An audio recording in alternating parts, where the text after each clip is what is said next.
The odd dreams don't linger, thankfully. Oh, and hi, I'm finally back. I just had the flu, and it was actually pretty brutal.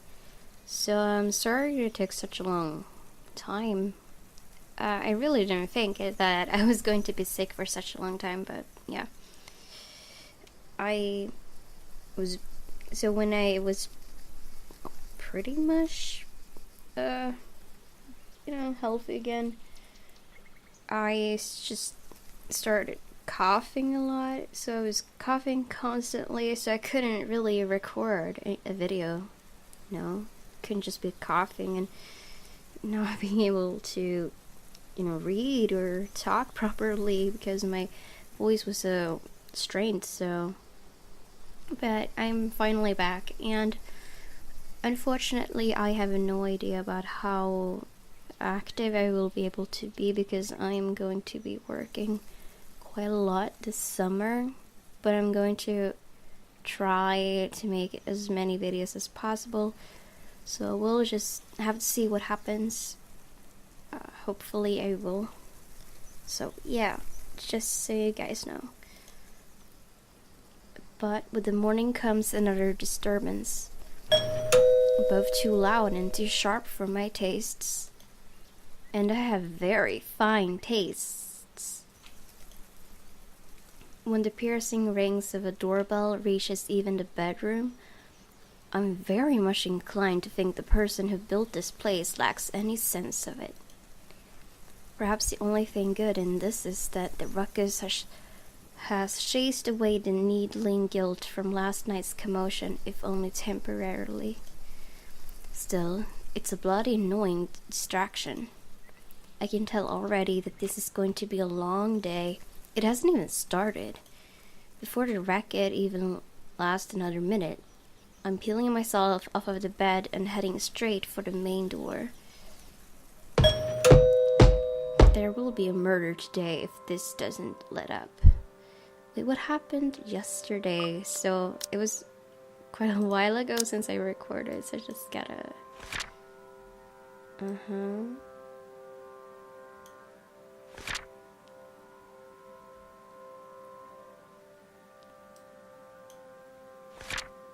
Oh, I see. Okay, yeah, right. And then... Wow, a lot of stuff happened this day. They broke in and all that. Alright.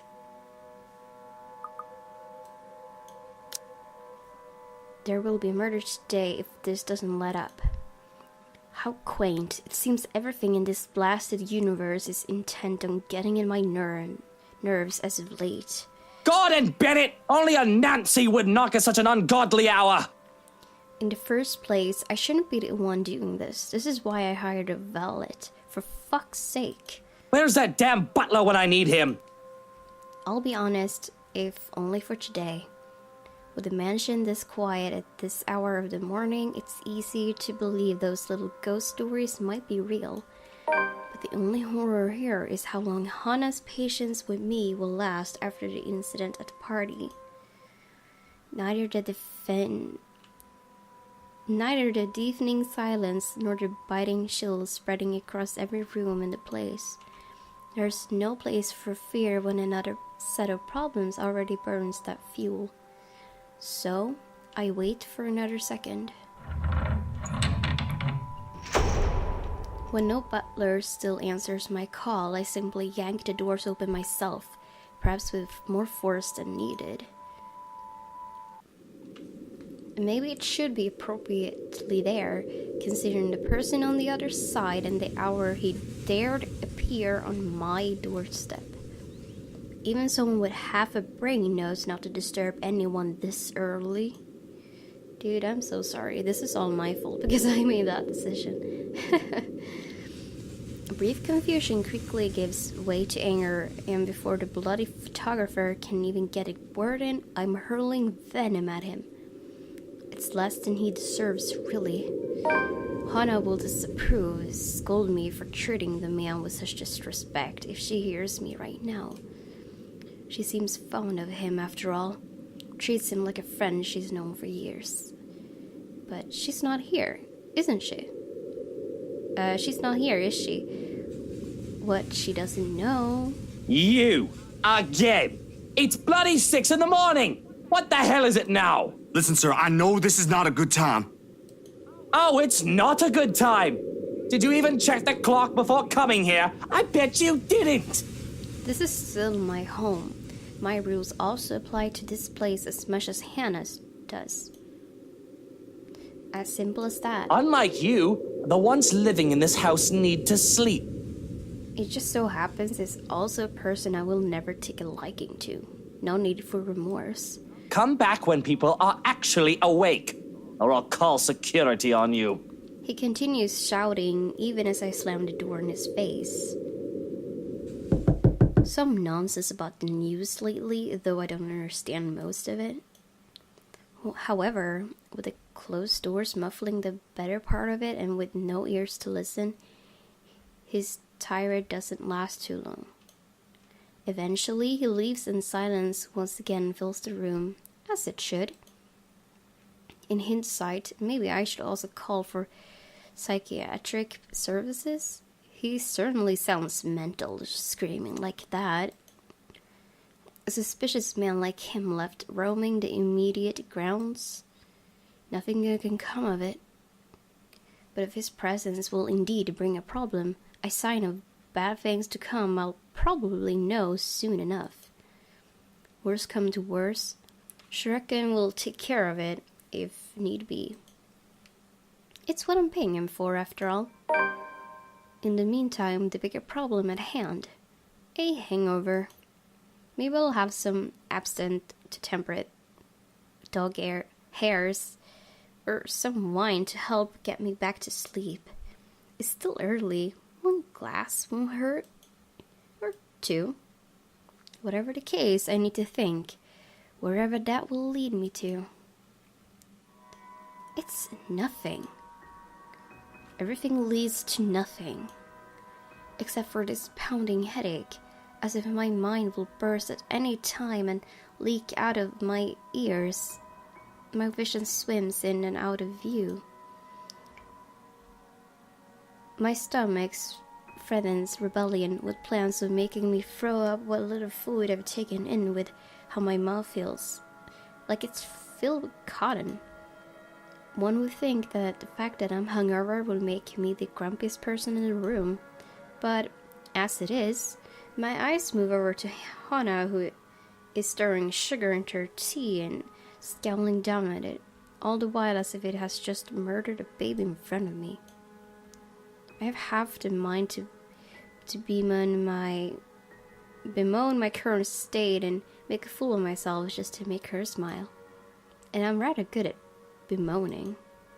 Not that I would admit that. Why, I'm already adopting the posture of a whiny teenager as I speak, slouched forward with my cheek on the table. Oh, I'm dying! Oh, God, I'm dying! Hana! Johans, call an ambulance, please! Let it be known that I leave all my belongings to Hana right near Evans. Everything but 30,000 quid. But oh, I see a bright light.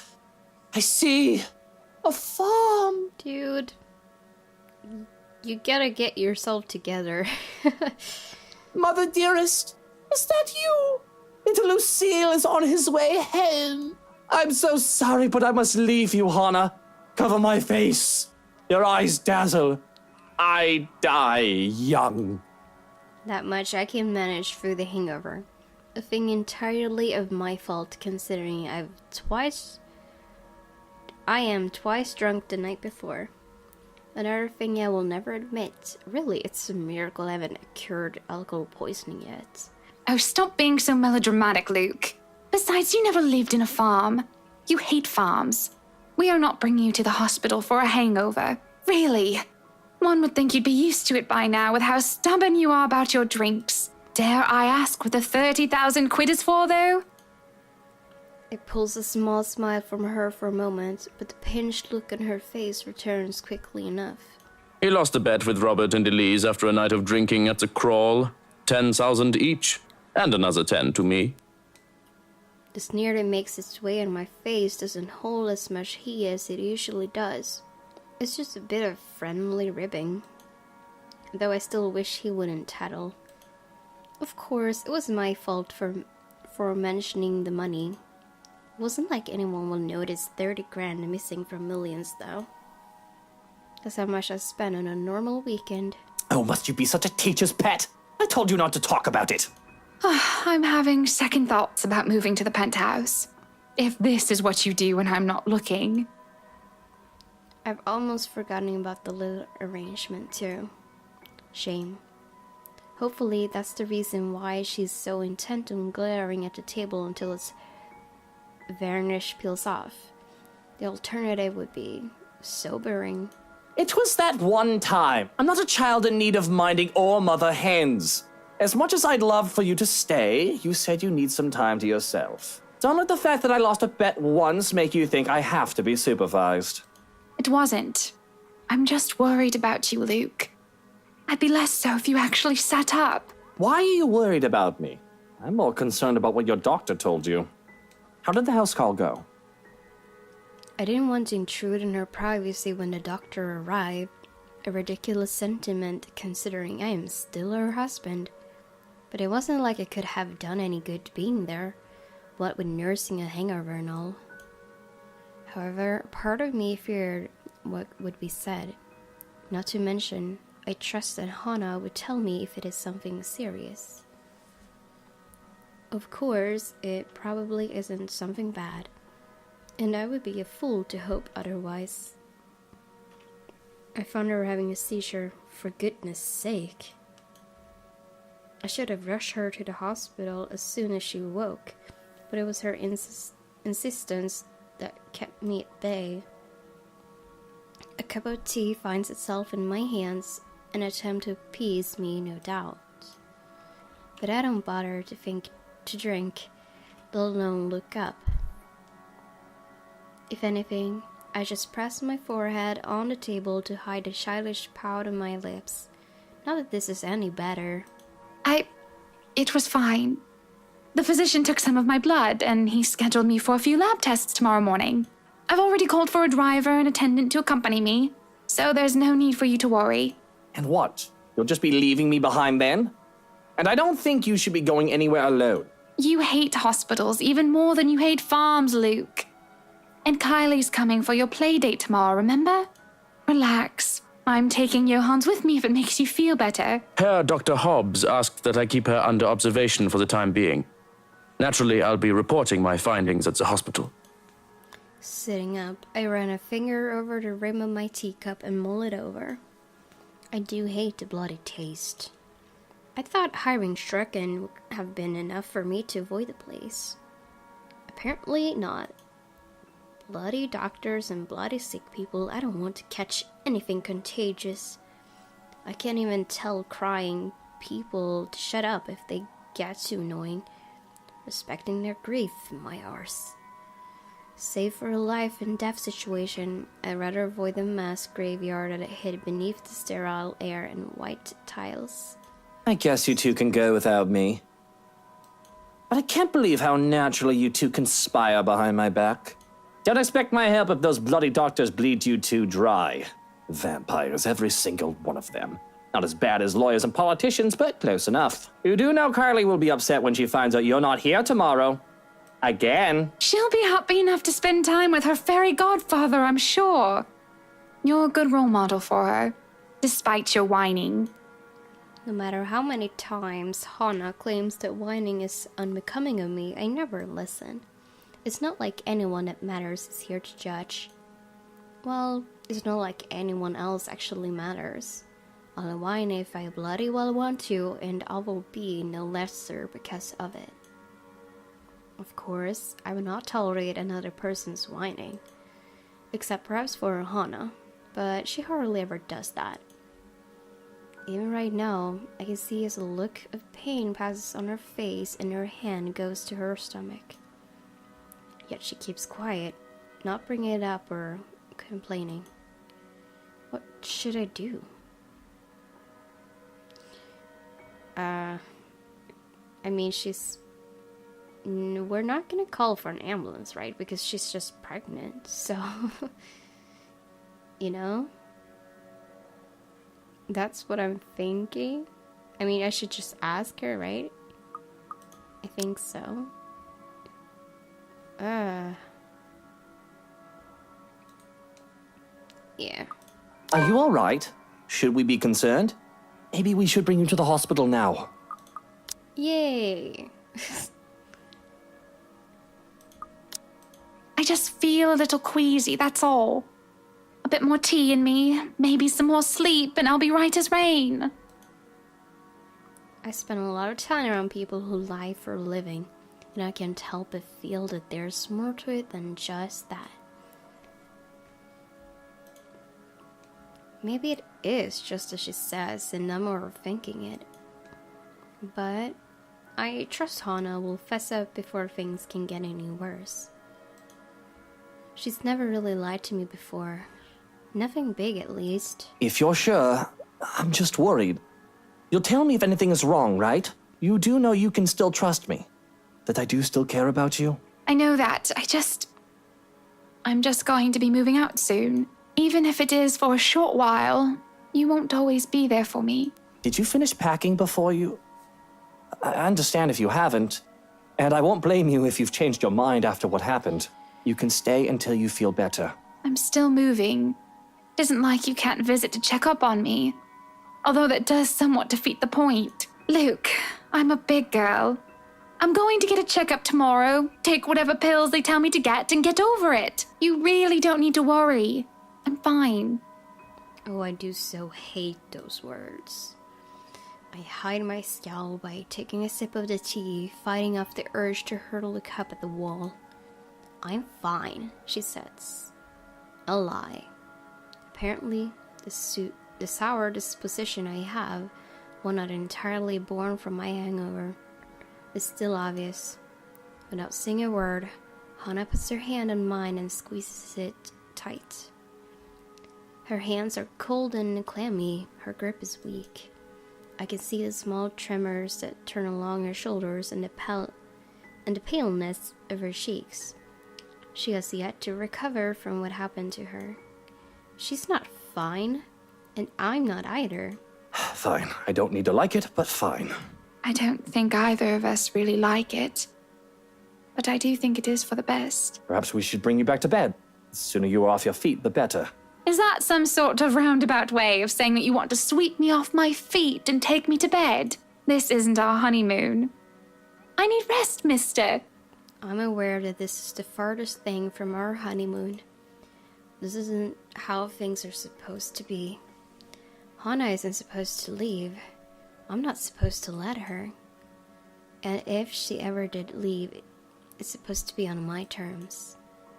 Everything is going wrong. But I respect her enough to let her have her space, as she so puts it. If divorce is brought up, however, well, that's another matter entirely. Really now, you shouldn't have gotten up in the first place. Breakfast in bed exists for a reason. Come on then, back to bed you go. Are you going to carry me to bed then? You're far too heavy for that. Johans could carry you, if you'd like. Can you blame me if I enjoy food too much? I can walk, thank you very much. Yeah, she's really fat, you know. Right. Okay, moving on. I don't say a word as she clutches my arm to steady herself. There's no protest as she uses me as a crutch while going up the stairs. But that's as far as I want to go. Judging by the light blush on Hannah's face, she's gotten self-conscious about it too. Johans, look after her, and you stay in bed. I just need to go out. I'll have plenty of time to be lonely in the mansion by myself when Hannah moves out. For now, I can go and stretch my legs. Fresh air, you know, all of that stuff. Breathe. Alright.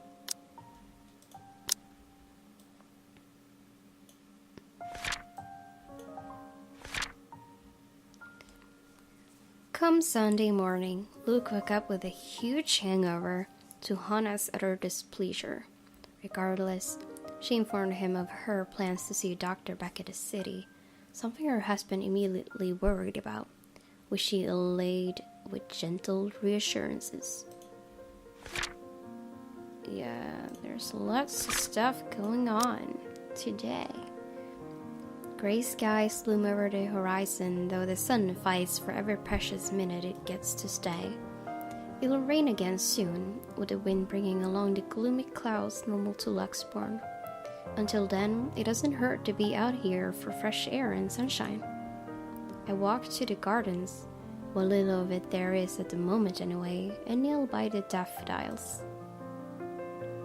They were the first to be brought here and planted on my request. And if nothing else, they brought in a sense of peace. They were Mother's favorites.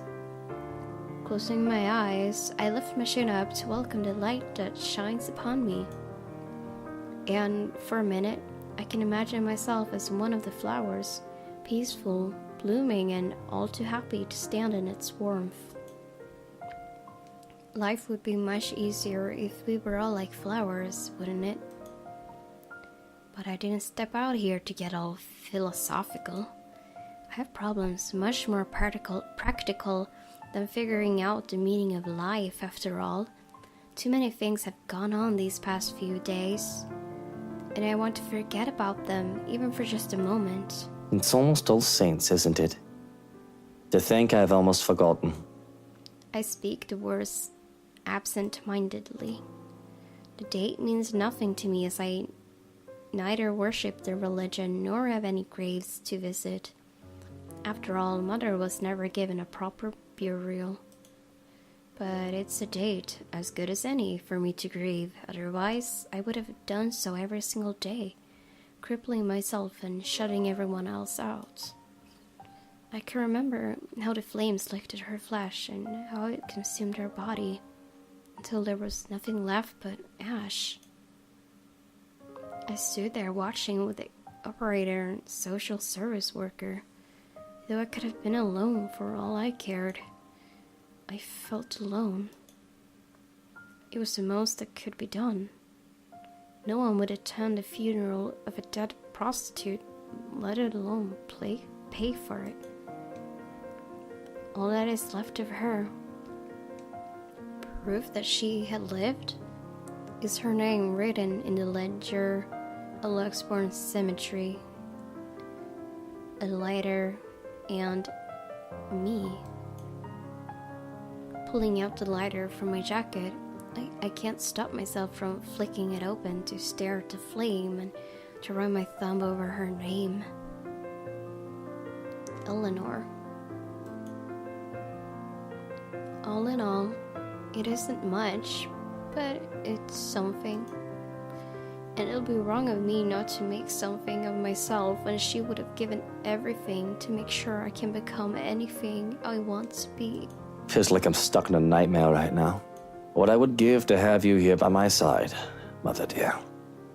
To see you smiling at me. Alive and as beautiful as ever. I'm afraid I'm starting to forget what your face looks like. I've already forgotten the shade of your hair. Eleanor Chandler was a wonderful woman, though not everyone would have agreed. Not everyone had seen past her occupation, past her vices and her illness. All they saw was a poor woman who sold her body to make ends meet and had a bastard son because of it. They didn't see the mother who worked hard to put food on the table for me. The woman who gave and gave to me while expecting nothing in return. She taught me the merits of hard work, but though I loved her so, I worked hard for myself. I would not be so foolish, so selfless towards people who would never give back. I learned that from the father who plucked me out of an orphanage for his own selfish gain. I pocket the lighter before I can feel the urge to actually set anything ablaze. Considering my close proximity to the flowers, they would be the most likely victim of arson. Just the thought itself is blasphemous. Nevertheless, that doesn't save them from being picked, just enough to make a bouquet of the things in honor of Eleanor. Would you be proud of me if you saw me now, Mother? Maybe. You're always so forgiving. No matter what trouble I got into, more than I deserved. Especially now. It's been a while since I've talked to my mother like this. I've been thinking of both my dear parents far too much as of late when I shouldn't. I have a future to look forward to and the present to take care of. These memories of the past give me nothing but grief. The life of Lucille Mitchell, Chandler, should be nothing but a footnote in Luke Wright's non-existent autobiography. It's because of Hannah, isn't it? I worry that she is all too much like Mother that it scares me. And the thought that I'm turning into my father is even more scary. But even if history is set to repeat itself, I'm not a child anymore. Content set aside, unable to do anything to help and too inexperienced to think that the worst wouldn't happen. I have money to buy the best medicines and doctors, if need be. She'll get better. She has to. And once we get over this little bump in the road, I can stop worrying. All will be right with the world. Unfortunately, my time alone is cut short, though. I think those flowers look beautiful, my lord. The parlor, the room where the lady stays for her tea, it could certainly use some. The voice is not familiar, though I'm not really one to remember such things. Oh, what? Small talk. What the hell? That is